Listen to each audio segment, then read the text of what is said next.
Welcome to Convo Lounge Expression, Exposure, Experience.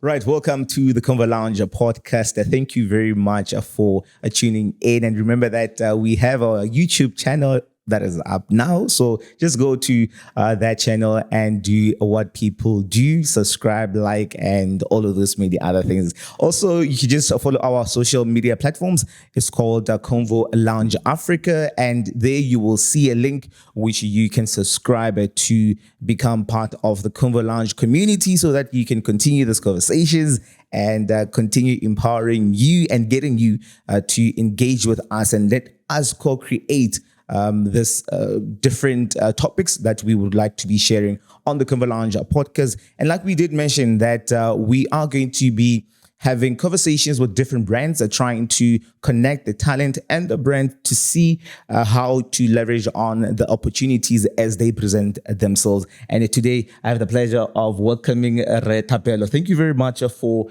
joining us on today's podcast. Thanks for having me. Yes.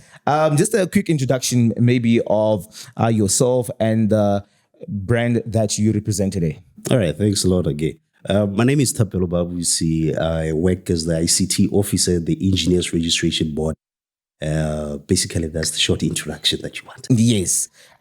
Because we are here, we have worked with ERB and the Association of Consulting Engineers at the beginning of March, where you had hosted the Engineering Forum 2023. And these are some of the events which we as Convo Lounge would like to go into so that we could collect data, collect insights that we can share with our dear listeners with the different key takeaways from those engagements. And I believe that today's conversation is going to be a very insightful one, and we are looking forward to having that conversation.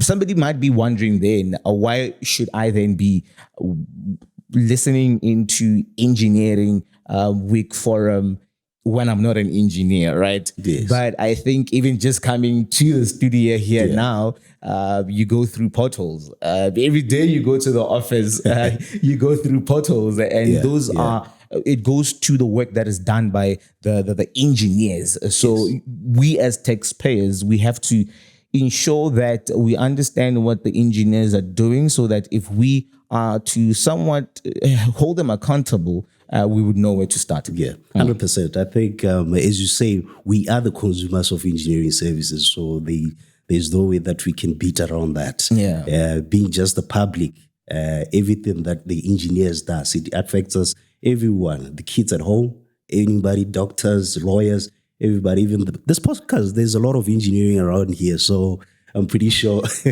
we, as I was saying, as the public, we are consumers. We are taxpayers. The money that we pay out of tax, it goes out to pay contractors, and every time that we put out there that the engineers take, we, at the end of the day, we consume the engineering services. Yeah. The Engineering Week Forum 2023 spoke to the theme creative and innovative engineering value chains. Yes. From rhetoric to action. From rhetoric to action. Yes. Why the need for such a theme? And did you actually get to achieve what we wanted to achieve with that theme? Yeah, look, man, the Engineering Forum started in 2019, and the themes were, we were talking about creativity and innovation all the way. Even the one from last year after COVID, COVID actually made us realize that creativity and innovation plays a big role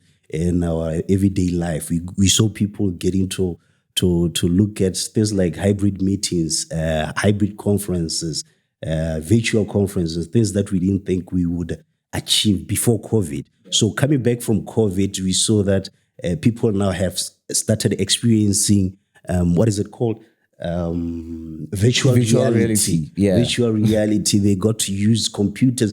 They were forced to know what innovation is about around computing and everything else that's in the value chain of engineering. Yes. So we've been talking, and this particular one theme of 2023, from rhetoric to action, we said, let's stop talking. Let's see the solutions that are out there. Let's see things that are working practically. around the world. What can we take from around the world and implement in Botswana? Yes. All right. So now let's look at some of the key takeaways that we got from the Engineering Week Forum. And one would be the Minister of Transport and Public Works mentioned that this year, the financial budget, he has proposed about 3.17 billion development budget, right? And when you look back into the National Development Plan, 11, about over 100 billion was actually set aside for infrastructure developments. And in his speech, he talked about calling engineers to come together to form some sort of a consortium, yes, so that they could leverage off this, right? To improve, the triple P model that the government keeps on trying to encourage. Do you think, or how do you think we can actually approach it better this time around so that it works for us as engineers, it works for us as the public? Yes, 100%. You see, collaboration is the key solution to complex problems that we have in this country, not just this country, but in the world. If we work in silos, you need to get the engineers, you need to get government agencies, you need to get the private sector here and there, even the consumers, ourselves as the consumers. We need to be part of everything that happens. So with what the minister proposed, that budget, how much was that? 3.17 billion. Can you say that without saying? It's a lot of money. It's a lot of money. So there should be sense of ownership from every stakeholder. The procuring entities, the public, they should build trust for people, the contractors, and the government itself. They should be that trust. Otherwise, we are going to say, okay, that 3-point-something billion, we know that is going to certain people. So once we have that consortium of every stakeholder involved, then, as I was saying, the ownership becomes part of it. Then we tend to support what's happening because we feel part of the project that will be happening around the country. Speaking to this, issues such as unemployment, which we really want to focus on as Convo Lounge, is the opportunities that are within such projects. It's such a huge amount of money. And one of the speakers, actually the presenters at the forum, suggested that maybe the government should introduce a similar program to what happened under the ESP program. Because if you remember the ESP program, there was a stipulation or a dictatorship to the community or the engineers that they should have a graduate trainee within the staff that is going to be working on those projects which are going to be awarded for ESP. Do you think that this is something that perhaps maybe could be brought back? And how then are we going to bring it back into this current setting that we are proposing? All right. No, the program is very interesting. I was very, very intrigued to hear that, which is something that we really need. The graduates need it. We need to get the contractors involved in the graduate as early as when they graduate, then they absorb them. This also doesn't only benefit the graduate in building that knowledge that they really require. Work experience, but once you get in there and then you are trained, you bridge that skills gap. It plays a big role in human capital development. Also, the contractor also has a pool of trained and skilled employees once they get people whom they can teach their culture. They can teach how their things work. So it's a win-win situation for everyone. Human capital development, and in general, everybody is happy. Everybody goes and it also goes to this issue of mentorship, right? Taking information that is known by the seasoned engineers to now these graduates, right? There is that exchange of information. There's that exchange of skills, and this is something that the minister also even pointed it out that within the engineering space, you would wonder why it seems as if the seasoned engineers are not really transferring that information that they know to the upcoming ones, right? Yeah. And they are close to retirement. They're going to leave. Who is going to now take it forward? And they go away with organizational knowledge. You know, Yes. that's a very important thing that people have in the organization, in the companies. If you retire with all the knowledge without passing it to the next generation, then the company or organization might just as well. You'd remember maybe gona le butchara mo motseng. Yes. And then monga ona ba tlhokagala e go to tsamaile ka ditawa. He didn't pass the knowledge to his kids. Yes. He didn't pass that what really needs to be happening to keep it going, to have it sustained. Mentorship is very, very important, which is something ERB also try to pass to their professional engineers, the seasoned professionals that are registered with engineers. That we do have programs there, CPD developments. One of the ways the professional to gain that CPD points is mentoring or volunteering or presenting papers to other stakeholders, so that they can keep passing the knowledge to the next person. We don't want them to be retired with that knowledge. Otherwise, we are just going to keep calling him Chief. And nobody knows how to fix that. So mentorship is very important. That goes back to collaboration. And also I think this would go also to work integrated learning. This is to get you to be in school while at the same time being in the field, right? What you take is what you apply in reality. And this goes to issues of when you look at the way technology now, it's advancing. What if I'm going to take 4 years learning something? By the time I graduate with my first degree, the technology that is there now has evolved. 100%.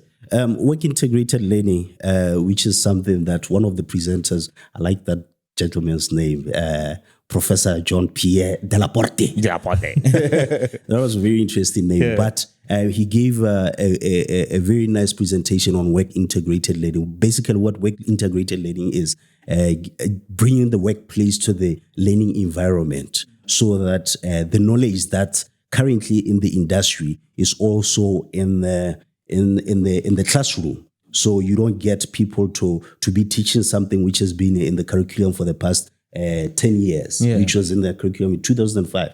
Things, as you were saying, is evolving. Technology is evolving. So you need to get also the students outside the classroom, apprenticeship, internship, co-op programs. These are some of the things that students can come into and then learn the real work while they're still in school. That way they can apply their academics to the real industry out there. So they don't really have to struggle when they get out. But if somebody who's listening now might be thinking, but this is something that we have been doing. There are your attachments, there's internship. How different now will this be to what already has been happening? Or maybe the question might be the current setup of the internship. How has it not been beneficial to the students and to the corporate as we would have wanted it to be beneficial? Look, man, we need to really get away from the thinking that internship should only be through the current setup that we have. That's through the government and the responsible ministry. We really need to, as schools, get the students outside the classroom. We might not even call it internship, because at the end of the day, people tend to say, we've had people complaining, that when they get to internship, they don't do what they've been taught at school. Which is,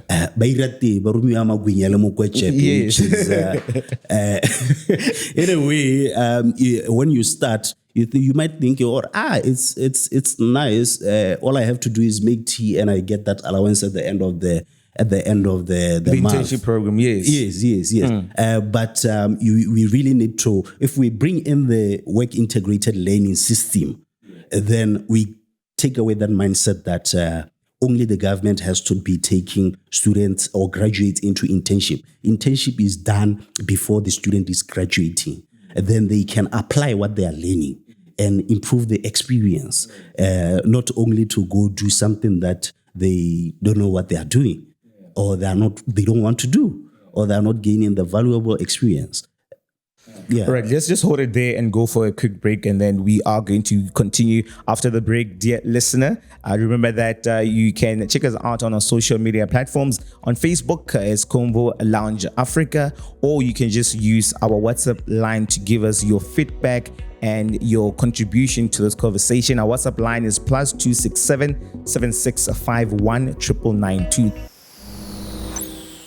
Convo Lounge. Expression, exposure, experience. Engineering Week 2023. We deliver the promise. It's bigger and more exciting. A platform for engineering professionals to network and share experiences. The week starts with the 3rd annual engineering forum under the theme Creative and Innovative Engineering Value Chain, from rhetoric to action, and concludes with celebration of the UNESCO World Engineering Day, brought to you by Engineers Registration Board with the Association of Consulting Engineers Botswana. Right, get interacting with us on our social media platforms, Convo Lounge Africa, or just the WhatsApp +267 7651 9992. Welcome back to the Convo Lounge podcast, and today we're talking everything the Engineering Week Forum. As we had mentioned earlier, previously, that we attend such events to collect data and insights so that we could share with you, our beloved listeners. And we've been having a conversation here with Mr. Thapelo, talking about some of the key takeaways that we got from the Engineering Week Forum. And we're still talking there about how we could improve, this work integrated learning, or introduce it into the way that we have been doing things. And I think also what this could bring us to is encouraging industry and university collaborations to work, so that the students could actually get to work on real issues that are happening within the different industries, right? I think there are situations where you would find there's a presenter actually who talked about this, Yes. The Boeing, which is the manufacturer of airplanes, would have some similar operations with the University of Washington, right? And I'm thinking maybe this is something that we could also have here in Botswana. We have manufacturing companies such as Ditech, which does your mobile devices and all of that, right? So could be imagine it being set up at one of the universities around, right? And the students, as they go to school, they get to interact with the engineers who are actually working in the field. Yeah, 100%. It's nice that you mentioned that, because really one of the themes or the sub themes at the forum was university industry collaboration for solution focused work. Yeah, which is a very important partnership that putting universities and the industry together. We have relevant projects. Research project that are based on the real problems that we have. Not only the academics that kids or maybe students are learning at school, that are just being taught theories. But once you get the collaboration between the industry and the university, then you get to solve those problems. They are out there. People are really facing them. The manufacturing companies that you are talking of, they are facing those issues out there. If you bring them to the classroom, the minds are still fresh from the skills and knowledge that they are taking from their lecturers or from their modules. They can apply right there. That's where the research projects are very relevant to the industry. Not only to have research that's not really relevant. Maybe the research has been done for the past 20 years. We need people to go out there and see what's out there and bring it back to the classroom. Bring back guest lecturers to the classroom. They can impart knowledge to the students. Knowledge that's really necessary at the moment, which is very current, latest, not only based on the curriculum which has been done 20 years ago. I don't know why I keep saying 20 years ago, but it seems like a long time ago. It's been there forever. Yes. And when you talk about guest lecturing, it's something that I just wish that I had that experience when I was still in university, right? Yeah. Where you get in an economics class, you get the Minister of Finance coming in and just talking about something within the budget speech that she presented at Parliament in front of the students, because I think this on its own really goes a long way, because you get to now create a series of interactions between the students and the people who are actually doing the work in the industry. Yeah, which is very, very nice. I know in other countries, I don't know if we already do it in Botswana, but in other countries, our very own His Excellency the president was recently giving a public lecture in one of the universities in, I stand to be corrected, what is it called? Pennsylvania. Somewhere in America.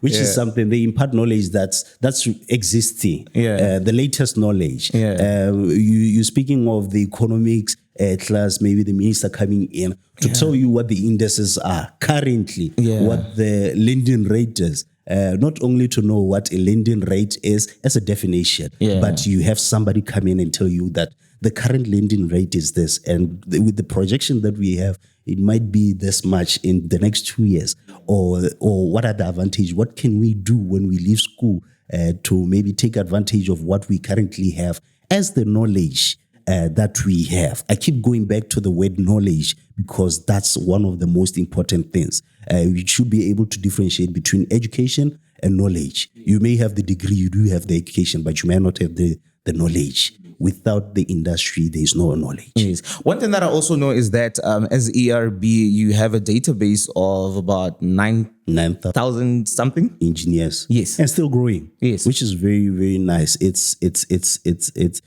very good that you bring that up, since we do have a pool of all the engineers who remember ERB was only formed about 10 years ago. It came through the Parliament Act only recently. That's 10 years ago, or about 12. And then you now have to go out there and search for these engineers and say, come and register. We now need to regulate you. We now need to know who you are, what you do, where do you do it, and do you do it with the higher standards? Yes. Those are the engineers that can impart that knowledge to the upcoming graduates. It's very nice that now even the students know about ERB before they graduate. They know what's expected of them. They know that there is a regulator who's out there who's waiting for them to say, let me hold your hand, or let me give you information that you need so that we have the highest standards of engineering in the country. So that 9,000 engineers that you're talking about, that's the guys who are about to retire. Some of them have retired. And then you have those who are currently, who just graduated and they are just getting into the industry. They are unemployed. They are out there saying, ERB, what can you do for me? I was going to lead to that question. I'm here. Yes. I just graduated I'm a civil engineer. I'm an industrial engineer. Industrial engineer. But then, does it then mean that ERB can look for attachments, look for internships, look for employment for those students or people who register with you? Yeah. As much as ERB is not mandated to do that for graduates, yes. There is Botswana Institution of Engineers. That's somewhat an association where the engineers can go and voice their concerns, or even the graduates. Some of the presenters that we had at the forum there, they were recent graduates who are members of the BIE, Botswana Institution of Engineers, who were mentored by the older engineers. Let me not say older, like experienced, seasoned engineers. Yes. They are mentored by them. Yes. They are providing networking opportunities for them. They're taking them to conferences where they can network with the people, because that's where, as much as we don't want to admit it, networking really works when it comes to getting the job. Yes. Sometimes clicking apply over and over again won't work for you. You need to go out there, meet the people in the profession. As ERB, we might provide the platform as the one that we just came out of the Engineering Week, Engineering Forum. That's where your seasoned, experienced engineers come in, and you get to have a conversation with them. You get to tell them what you know. Let them take you under your wing. Then what is the initial professional development initiative by ERB? Yes. That's one of the key initiatives which is designed to maybe handhold your just graduated engineer. It's a structured and monitored program that then helps the engineers to continually improve what they know, the skills that they have. In the same breath, we can talk about the continuous professional development. This one here, it goes now to the professional, seasoned, experienced engineers who already have a practicing license to practice engineering. ERB, it's mandatory by law and ERB that for you to renew your annual license, your practicing annual license, you have a minimum of 25 hours that says, I'm developing. Yes. I went to this conference. I'm doing the workshop. I'm presenting papers. I'm mentoring the younger engineers into becoming what they need to become. And then that way it ensures that the professional maintains their skills and it's in the same level with what's in the world right now. Yes. Technology keeps evolving. Yes. You can't keep saying, if you want to manage a project as an engineer, you are only going to use that Excel sheet. When we have softwares like Project Manager, it's one of you check it out. Yeah. Project Manager, it's one of a holistic view of the things that you do, not only as an engineer, but any professional. You put your tasks there, and then it creates a Gantt chart for you. And then you keep updating it. What did you do today? Then it will tell you, you are running behind schedule. Do this and that. You said you are going to do this. Then it reminds you, this thing is behind, it's running over budget. Do this and that and that, which is part of artificial intelligence. Yes. I'm sure that, are we going to talk about that? Yes. I know that it is I know just fine, as yes. an ICT officer, that would be very interesting for you. Yeah, because that is something that they also, shared at the engineering forum. The different technologies that are coming, your BIMs, and just how then can we ensure that we align technology to, or the evolving of technology to what is currently being taught in schools, right? And just as an engineer or just as a student to improve on understanding new technologies, because if you don't change, you would soon find yourself out of a job. 100%. You know what they keep saying? Computers are not going to replace people. Yeah. People who have the knowledge to operate computers are going to replace people who don't want to use computers. Yeah. So in the same way, artificial intelligence, extended reality, virtual reality, that's something that we can also go back to our conversation about education.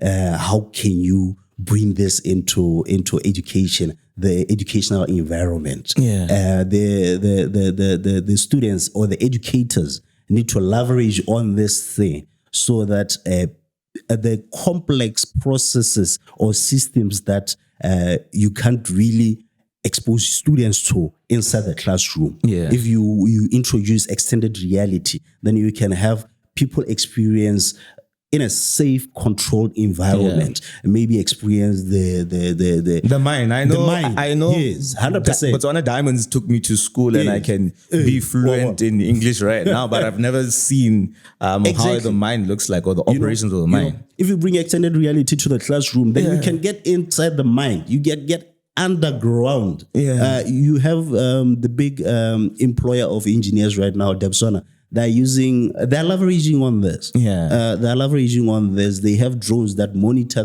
their mines there. They have machine learning that monitors their vehicles when they need to be saved. You don't need to have people always going around or maybe wait for a machinery to break down and then you now attend to it. Yeah. Same thing that you can do in the classroom. Yeah. Artificial intelligence in the same breath can be used to enhance performance of students. Maybe instead of having students be graded and you are given a report, then you can feed the data of your performance to a computer, and then it analyzes where you need improvement and gives you accurate feedback, and it gives you resources. How can you improve where you did not do well? Yeah. So educators really need to leverage on artificial intelligence and extended reality.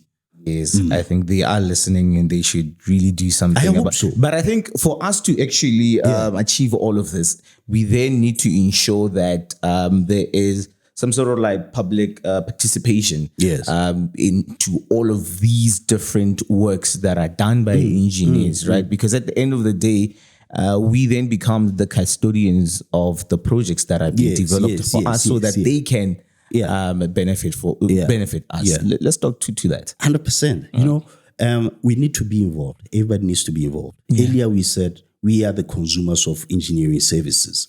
So once you involve the person who is affected by this, I said this before, they have a sense of ownership. Yeah. They support you.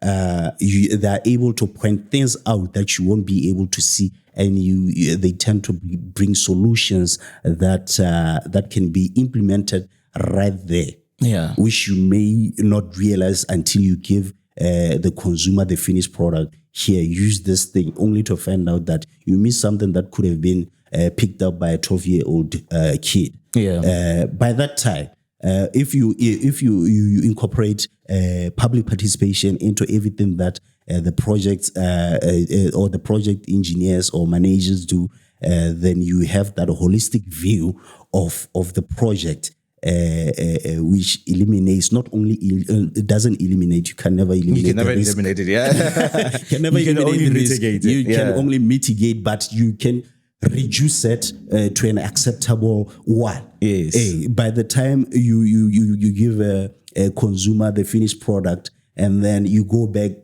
my dear sisters, Yeah. yeah.